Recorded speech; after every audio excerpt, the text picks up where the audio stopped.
Hey guys, I'm about to do a magnet wave treatment on Ernie's knee, and just wanted to share with you something that's been on my mind lately.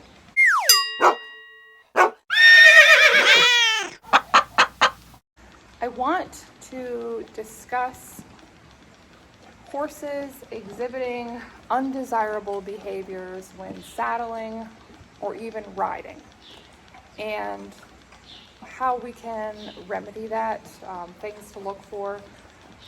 There's so much information on the internet right now about this, and yet in my day-to-day interactions around people and their horses, I still see people struggling with this. So I thought, you know what, if I can make this video and, one more person sees this, then maybe it'll help. And, I'll in some way have contributed to resolving this issue. So what I see a lot in internet forums and things like that, or even like Facebook groups, people will say, I've had the vet check him for pain. I see this all the time. Even people here in the barn, well, I've had the vet check them for pain. Everything's good. You know what? If when you put a saddle on your horse's back, okay, and you've taken the necessary steps to resolve behavioral issues around saddling for a significant amount of time, and you're a good trainer, whether you are or you hired someone to do it, and this horse is still exhibiting negative behavioral problems when saddling, I don't care what your vet said. That saddle is causing your horse pain. Or your riding is causing that horse pain. Something is causing that horse pain, okay? Horses don't have to be overly complicated. I think sometimes we as owners make them that way, okay?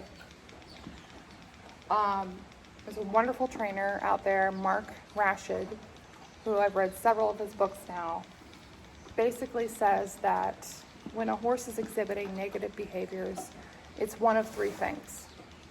And it's so true. We overcomplicate it, but it's one of three things. Either they do not understand what you're asking them to do, they are afraid to do what you're asking them to do, or what you're asking them to do causes them pain. It's one of those three things. It's so simple. Horses are not that complicated, okay? Give them love and understand those three things, and you will have a wonderful relationship with your horse, okay? Just this ignorance that people seem to continually have over these three things. I want to give you a story, and I'm not speaking negatively about this person, so if this person would, watch this video, I'm only using you as an example, okay? Said person has had said horse for many, many years. Said horse, still to this day, exhibits very poor behaviors when saddling. Ears pinning, tail swishing, fidgeting, biting, okay? Said person hired a trainer, a very, very good trainer. Don't get me wrong. I really admire this person's work, and I think they do an excellent job. But even after months and months of training, this horse is still exhibiting negative behaviors, okay? Now, it's alarming to me that this trainer is missing this, that this is pain, okay? I don't care who you are. You can't train through pain. It will always come back to bite you in the ass. Back up, Bernie. Okay. Now, how do I know this? I know this because I've actually ridden this horse before. I recognized this issue. This is probably a good 2 years ago. And I think I rode this horse last year too. Just once or twice. And I chose to ride the horse bareback because I had a feeling that this is what it was. Because I'm telling you, this person has had issues saddling for a very long time. I said, you know what? I'd like to ride this horse bareback if that's okay with you. Okay, sure. She said fine. The horse was completely relaxed, allowed me to mount. We had a wonderful ride, nothing strenuous, just a little bit of walk, trot, things like that. And I tried to express, my thoughts to the owner at the time, and, she seemed receptive to what I had to say. But then just kind of went right back to attempting to place this very poorly fitting saddle on this horse.